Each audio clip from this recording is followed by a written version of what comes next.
Hello everyone. Welcome to CNA, the daily newspaper analysis.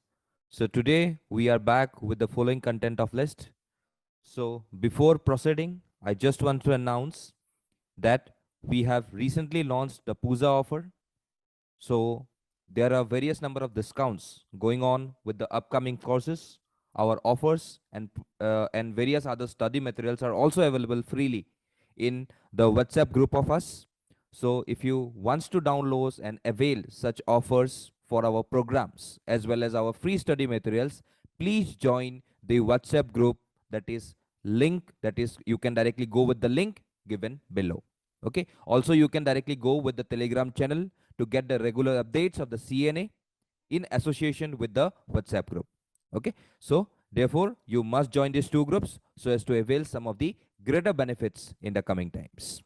So now let's start. The first topic says about India's first 4.20 megawatt wind turbine. See, if I say about the wind energy today typically comes in two different types. एक होता है onshore wind farms, okay, एक हम लोग बोलते हैं onshore और एक हम लोग बोलते हैं ऑफशोर. ये ऑनशोर वाला क्या है? ऑनशोर विंड्स और onshore wind farms which are large installations of wind turbines located on land. And what are this offshore wind farms? Which are installations located in bodies of water. तो ये दो type का हम लोग का क्या है? विंड फार्म्स है and some of the wind projects that we have today in our country. अगर मैं इंडिया का बोलूं, India today have got around 13.4 gigawatt, that is 13.4 gigawatt of prospective projects in wind energy, which are expected to drive installations until 2024 in the market. So India is expected to add even 3.2 gigawatt in 2022 and 4.1 gigawatt in 2023, peaking to around 4.6 gigawatt in 2024. तो यहाँ पे मैं अगर देखो तो ये directly यहाँ पे बोला गया है कि the countries very first 4.20 megawatt wind turbine generator is directly established or installed at Vadali Vilai near Valiur in Tirunelveli district of Tamil Nadu. So therefore यहाँ पे जो हम लोग का अभी challenges है, इस challenges को उभर के हम लोग आ रहे हैं just because we have chased the challenges associated with the second wave of COVID-19, the first wave of COVID-19. तो उस टाइम हम लोग का जो ट्रैक रिकॉर्ड था, इस ट्रैक रिकॉर्ड को थोड़ा बहुत हम लोग को छोट पहुंच गया था because the track record was not so much of successful. लेकिन अब फिलहाल हम लोग फिर से हम लोग का जो एक मोटिव है to go for some of the prospective projects in wind energy, going in for some of 13.4 gigawatt, ये हम लोग आज ड्राइव कर रहे हैं. And therefore this is the very right step today for this wind turbine generator that is of 4.20 megawatt, which is essentially forming a part of the greater aim of getting a 13.4 gigawatt by the end of 2024. So therefore India has got an energy potential. ऐसा नहीं है कि हम लोग का potential नहीं है. We have got an energy potential because we have got a long coastline of 7516.6 kilometer, and it's all in exclusive economic zone. It has enough opportunity to harness the wind energy, and it is found by the National Institute for the Wind Energy, which is based in Chennai, that Western states have larger potential in terms of stable, steady, and a speedy wind flow, starting from Gujarat, Maharashtra, Karnataka to Tamil Nadu, as well as Andhra Pradesh. But today, ये आज हम लोग तमिलनाडु में ही produce क्यों करते हैं? Because Tamil Nadu today is the largest producer of wind energy, which is producing around 9075 megawatt in 2019 itself.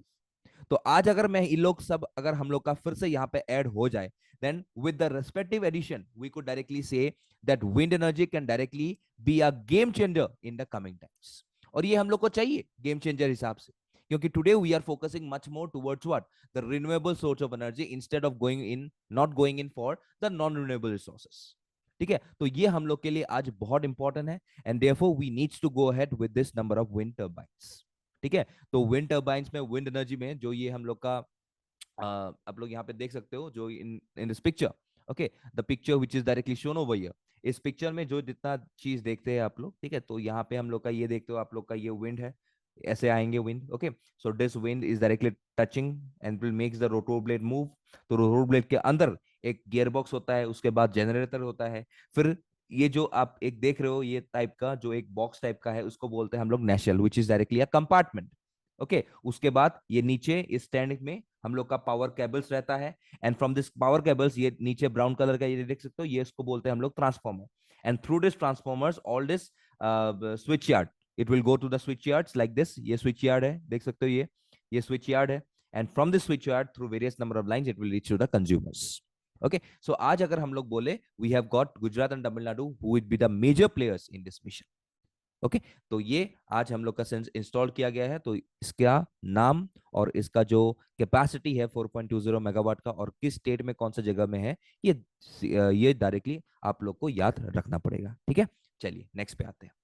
Nobel for click chemistry and quantum mechanics. तो यहाँ पे बोला गया है about the Nobel peace, Nobel prizes. ठीक है, तो उस दिन मैंने नोबल प्राइज इन फिजियोलॉजी के बारे में बोला था। Okay, so Nobel prize in physiology which was won by Svante Pääbo, तो ये मैंने डिस्कस किया था। तो आज यहाँ पे केमिस्ट्री और क्वांटम मैकेनिक्स के ऊपर जो यहाँ पे मिला गया है, जैसे हम लोग आज अगर केमिस्ट्री के ऊपर बोले, तो केमिस्ट्री में the persons that are associated are Bertozzi, okay, Meldal and Sharpless, के Barry Sharpless.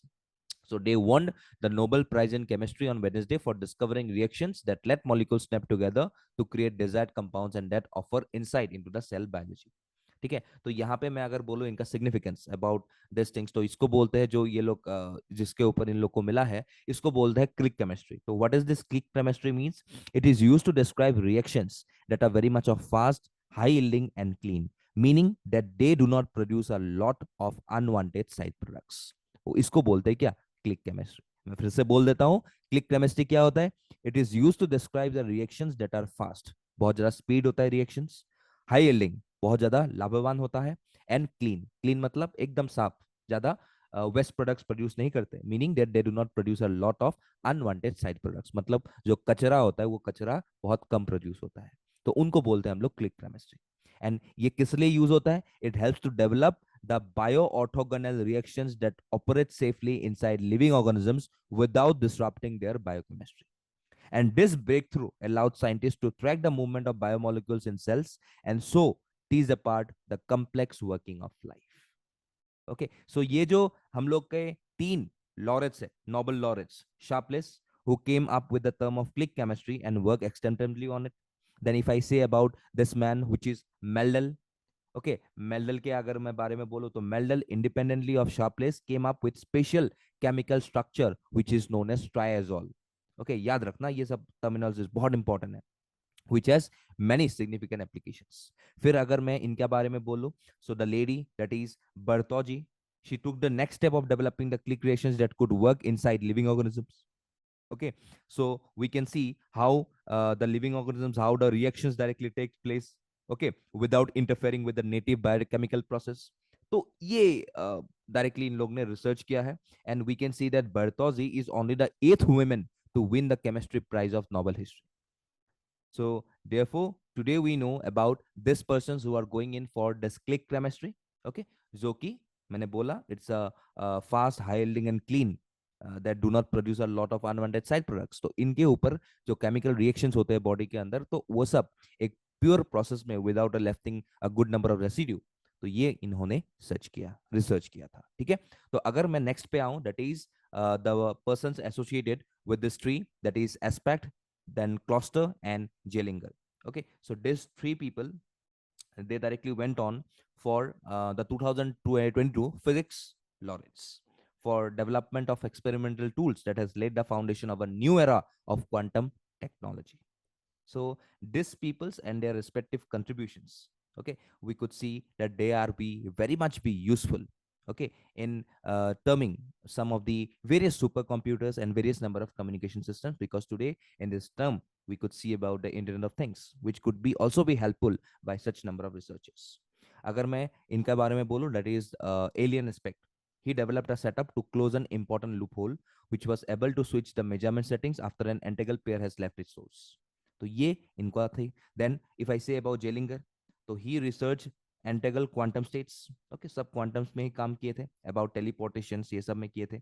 Then so this persons, they directly work together so that they could say about their advances in the quantum mechanics on the behavior of some of the subatomic particles which can open the door to work on supercomputers and encrypted ecosystem communications. तो इसीलिए इन लोगों को we could see that they have won such number of prizes. Okay, and they have directly made a research on this quantum mechanics. तो अगर कोई किसी का doubt है तो सर उस टाइम से क्वांटम मैकेनिक्स बोल रहे हो तो ये क्वांटम मैकेनिक्स होता क्या है, तो मैं अगर बोलूँ quantum mechanics is directly a fundamental theory in physics that provides a description of the physical properties of the nature at the scale of atom and subatomic particles. And it is the foundation of all quantum physics, including quantum chemistry, quantum field theory, quantum technology, and quantum information. Okay तो ये जैसे मैं रहा engineer तो obviously I would know better about this physical aspects, ठीक है। तो अगर you have heard about this things about quantum mechanics, so मैं अगर सिंपल भाषा में बोलूँ अगर क्वांटम मैकेनिक्स क्या होता है, तो मान लो science dealing with the behaviour of matter. Okay, जैसे कोई किसी का भी कोई भी एक मैटर मान लो, उस मैटर का अगर बिहेवियर अगर साइंस उसको एग्जामिन कर रहा है, that means what, it's quantum mechanics. That means it attempts to describe and account for the properties of the molecules and atoms and their respective constituents, be it electrons, be it protons, be it neutrons. तो ये होता है quantum mechanics. So therefore, this quantum mechanics is a very important arena with the level of physics. ठीक है, यहाँ पे बहुत सारा चीज होता है, ठीक है, एटॉमिक ऑर्बिटल होता है, हाइड्रोजन वेव फंक्शंस होते हैं, ठीक है, देन स्क्रोडिंगर इक्वेशंस होते हैं, तो ये सब आप लोग को नहीं चाहिए, लेकिन you have to basically know that what is quantum mechanics और किन किन को ये सब चीजों के लिए मिला है, ठीक है। तो ये रहा आपका Nobel prizes, the Nobel laureates. चलिए नेक्स्ट पे आते हैं, ओपेक डीप कट्स। तो यहाँ पे बोला गया है अबाउट द ओपेक। ओपेक क्या होता है, OPEC, that is the organization of petroleum exporting countries.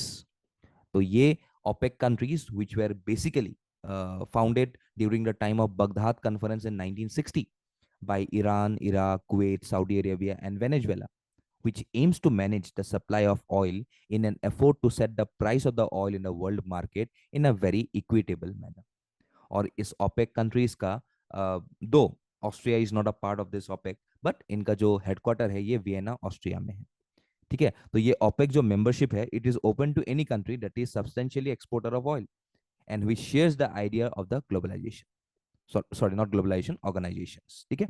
तो अगर मैं ओपेक के बारे में बोलूं तो आप लोग को पता चल गया कि ओपेक कंट्रीज कौन कौन सा है, कहाँ पे फॉर्म हुआ था, बगदाद कॉन्फ्रेंस के थ्रू से 1960 में इसको फॉर्म किया गया था, which is a permanent and intergovernmental organization. लेकिन अगर मैं ओपेक प्लस का बारे में बोलूं तो OPEC plus are the countries, मैंने क्यों बोला था, क्योंकि कोई ना कोई कंट्री यहाँ पे एक्सपोर्ट कर रहा है, तो यहाँ पे देख सकते हो द लिस्ट कि यहाँ पे कौन सा OPEC countries we can see about now in today's time. So ये जो ओपेक प्लस है, तो ओपेक प्लस कंट्रीज में अजरबैजान, बहरीन, ठीक है, then we can see about this Brunei, Kazakhstan, Malaysia, Mexico, Oman, Russia, South Sudan, Sudan, तो ये OPEC plus में आता है। Okay, so this OPEC plus today is directly of OPEC plus मतलब OPEC तो था ही, उसके अलावा we can see such number of countries directly coming into prominence today. Okay, so if I say about the current news, तो यहाँ पे अभी क्या न्यूज चल रहा है OPEC plus में, तो यहाँ पे जो अभी like this oil rose about 1% on Wednesday as OPEC plus members agreed to its debates cuts. तो यहाँ पे जो कट चल रहा है, ठीक है, तो इसके लिए we could see that the oil pricing has directly gone rise. ठीक है, तो ये जो ओपेक कंट्रीज है इसको लेड कौन करता है, सऊदी अरेबिया करता है। क्यों, क्योंकि यहाँ पे आप लोग देख सकते हैं कि इसमें सऊदी अरेबिया सबसे टॉप पे है, okay, with the highest number of crude oil. So therefore we can see that they are the largest exporter of crude oil and therefore they single-handedly is exporting 10% of the global demands. So सोच सकते हो, तो 10% of the global demands अकेले वो लोग meet कर रहे हैं, ठीक है। So therefore today if you see about this global pricings, ये बहुत कारणों के लिए हाइक हो जाता है, कभी कभी लिमिटेड सप्लाई के लिए होता है, कभी कभी राइजिंग डिमांड्स के लिए होता है, ठीक है, लेकिन इसका बहुत ज्यादा असर इकोनॉमी में पड़ता है। जैसे इंपैक्ट ऑन इंडिया कैसे होता है, करंट अकाउंट डेफिसिट में हम लोग का डिस्टर्ब हो जाता है, ठीक है। Then also we could see about that it directly hampers the inflation, okay, और ये डायरेक्टली बोल देते कि हम लोग का जो फिजिकल हेल्थ है, तो ये फिजिकल हेल्थ भी हम लोग का तोड़ फोड़ हो जाता है, तो इसके लिए हम लोग का बहुत ज्यादा निगेटिव आउटकम्स होता है, ठीक है। तो इसीलिए अभी जस्ट यहाँ पे बोला गया है अबाउट द रोज, ओके, तो यहाँ पे पोस्ट कोविड पेंडेमिक, तो अभी ये न्यूज में है क्योंकि OPEC countries post Covid pandemic पहली बार आमने सामने बैठ के यहाँ पे मिलेंगे। तो यहाँ पे जो कंट्रीज है ओपेक कंट्रीज, तो they thought about going for a rice. तो यहाँ पे जो ब्रेंट क्रूड है, ठीक है, जो WTI क्रूड है, that is the West Texas Intermediate, ठीक है, तो ये directly we could see about that यहाँ पे थोड़ा लोचा चल रहा है, and therefore US and also some of the other countries which directly import oils, so ये डायरेक्टली इतना सहमत नहीं दे रहे, because they do not wants this prices should go up, because they are directly the largest or the highest importer of such number of oil. तो इसीलिए यहाँ पे अभी बात चल रहा है कि अभी देखते हैं इन मीटिंग्स में क्या होता है, इसका जो अपडेट रहेगा वो मैं बाद में आपके लिए लेके आ जाऊंगा, ठीक है। चलिए नेक्स्ट पे आते हैं। तो ये देख सकते हो ओपेक प्लस नेशंस, ओके। चलो, इंसॉल्वेंसी एंड बैंक्रप्सी कोड। तो दिस आईबीसी कोड, ओके, तो यहाँ पे बस हम लोग का जो फाइनेंस मिनिस्टर है निर्मला सीतारमन जी, तो यहाँ पे उन्होंने कुछ तर्क दिया था about this insolvency and bankruptcy code which was recently amended by the time of 2021। Okay, तो ये 2016 का एक हम लोग का एक्ट है, तो ये रिसेंटली हम लोग ने 2021 में इसको अमेंड किया था। Okay, and we could see about that in this insolvency and the bankruptcy code which was enacted in 2016, it amalgamates various reforms relating to the insolvency resolution of business and firms.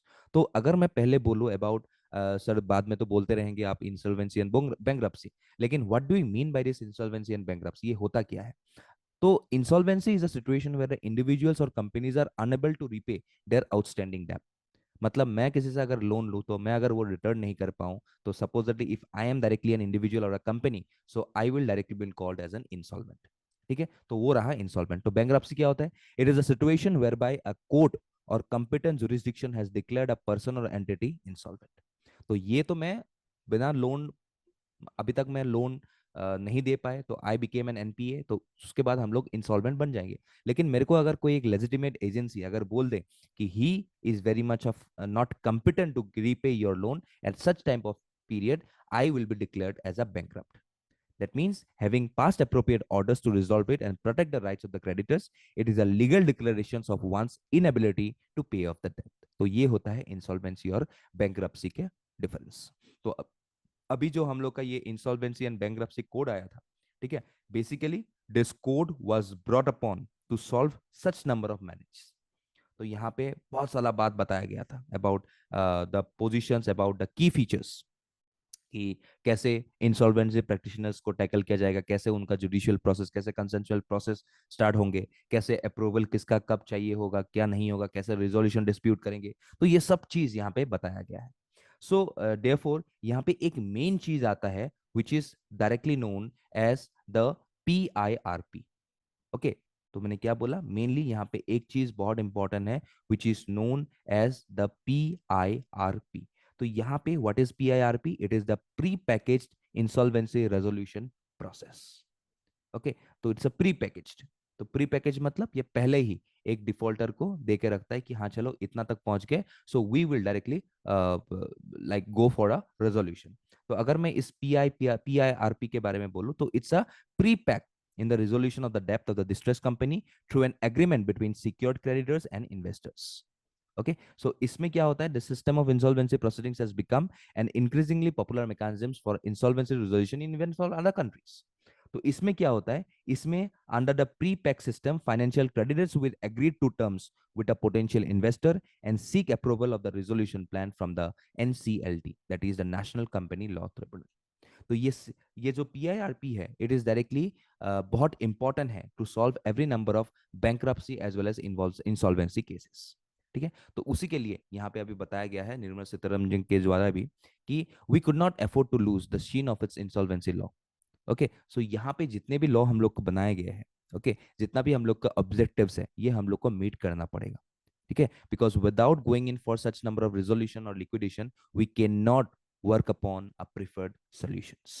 ठीक है, तो therefore while the PIRP is a timely effort to protect the viable defaulters, it is likely that this operationalizing of such things may be the first steps towards a sound pre-pack which will lead to a much wider coverage in the future। Okay, so therefore यहाँ पे एक pre pack हम लोग के लिए बहुत important है to save some of the insolvent and bankrupt institutions और private entities from the manage of this bankruptcy. ठीक है, तो ये छोटा सा एक आईबीसी के बारे में है। तो आईबीसी 2016 और आईबीसी अमेंडमेंट 2021 को एक बार देख लेना, क्योंकि through this IBC Amendment Act of 2021, it was very much made clear that it introduced an alternate insolvency resolution process for an MSME with a default up to rupees 1 crore with a PIRP, that is the pre-packed insolvency resolution process. तो ये यहाँ पे add किया गया था कब? 2021 में, ये 2016 में नहीं था। तो ये थोड़ा इंपॉर्टेंट बन जाता है, इसीलिए IBC is basically in news this times. Okay, चलो नेक्स्ट पे आते हैं।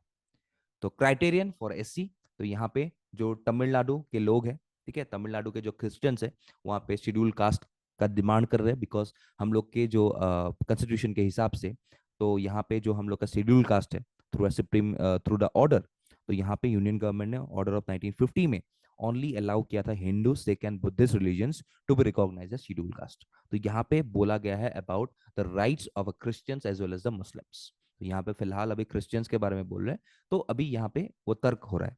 तो देयरफॉर ऐसा नहीं है कि हम लोग ने कुछ एफोर्ट नहीं लगाया है, लेकिन हम लोग from the very beginning bills यहाँ पे लाया गया है, 1986 में भी लाया गया था, कमिटीज भी फॉर्म हुआ था, just I can remember this committee of Ranganath Mishra commission.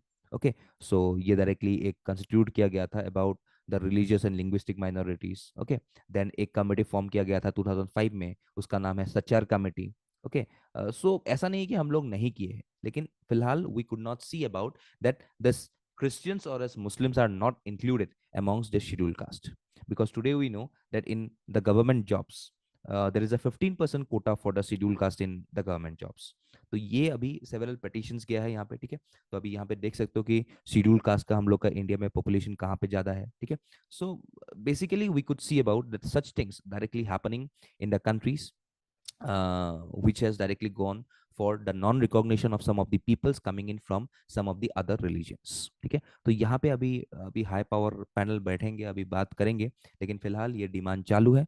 तो अभी देखते हैं सुप्रीम कोर्ट इसमें क्या तर्क देते हैं, ठीक है। तो ये डायरेक्टली एक क्राइटेरिया है सुप्रीम कोर्ट को डिसाइड करने के लिए कि what should be the very criteria for the respective inclusion. तो यहाँ पे जो तर्क वितर्क दिया है, तो यहाँ पे इकोनॉमिकली बैकवर्ड, सोशली बैकग्राउंड, तो यहाँ पे बहुत सारे कमीशन का रिव्यू रिपोर्ट को देखा जाएंगे। तो ये सब देख के क्या डायरेक्टली लास्ट में आता है वो हम लोग बाद में डिस्कस करते हैं, ठीक है। तो अभी फिलहाल के लिए we would see about that अभी जो क्राइटेरिया है SC स्टेटस का, वो बेसिकली डिवाइडेड है between Hindu, Sikh and Buddhist with their social and economically backward status, ठीक है। चलो नेक्स्ट पे आते हैं। The last things about the women's choice a threat to Iranian state. तो ये लास्टली बोला गया है about the hijab controversy that is directly going on in Iran. तो यहाँ पे जो एक लेडी मरी थी 22 साल की, that is Mahsa Amini, okay, who was tortured to around 72 hours to death for not wearing a hijab properly, okay, and who knew that not covering that hair modestly could lead a girl to death in Iran.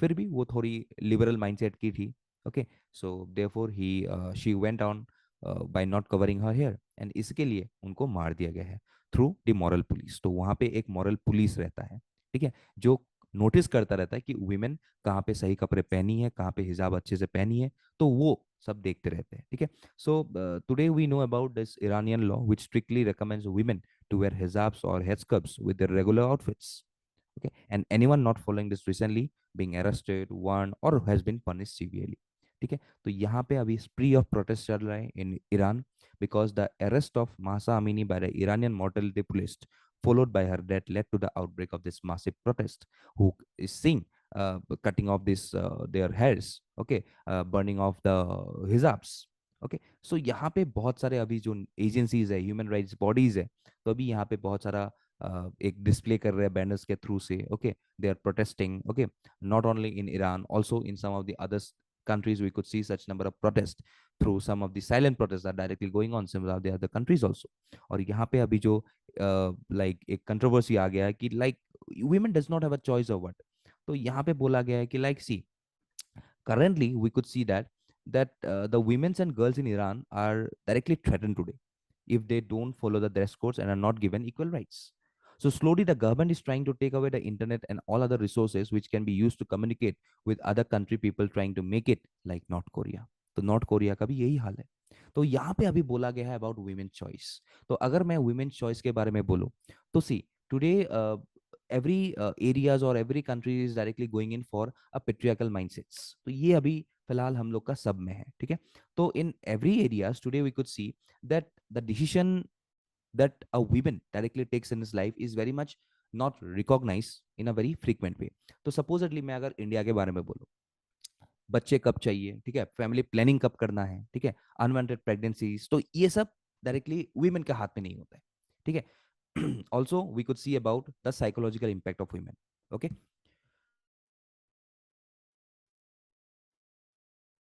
सो यहाँ पे बहुत सारा बात बोला गया है about in India also.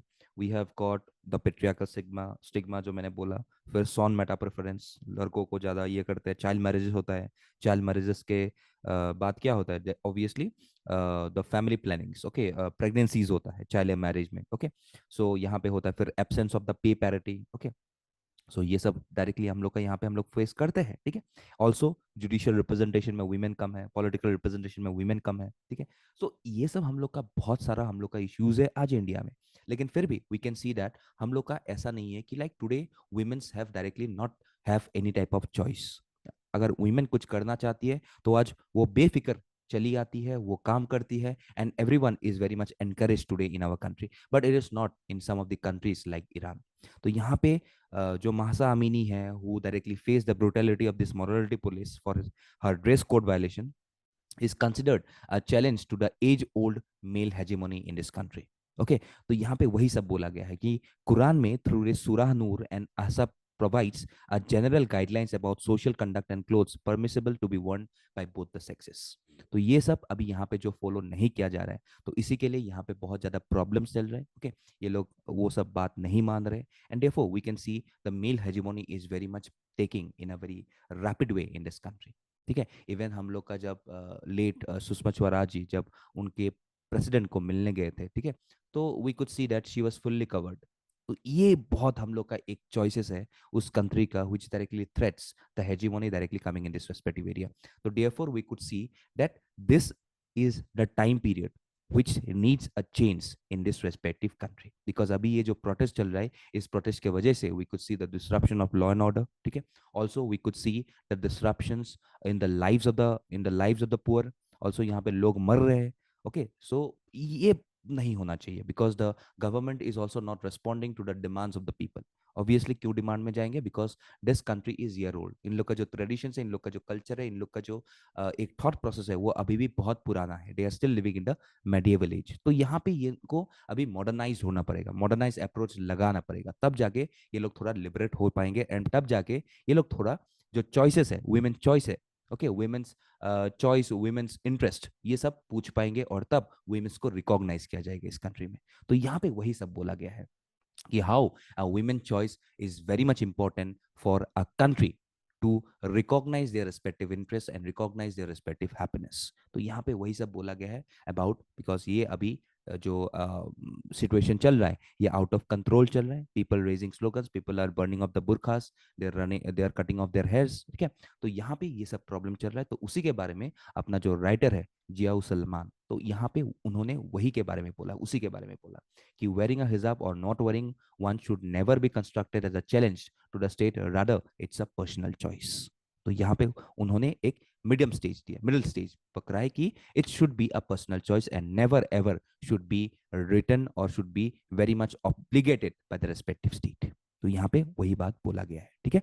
So that's all for today about this editorial. So we have got this 5 number of MCQs which you can directly attempt. Okay, one mains question is also there.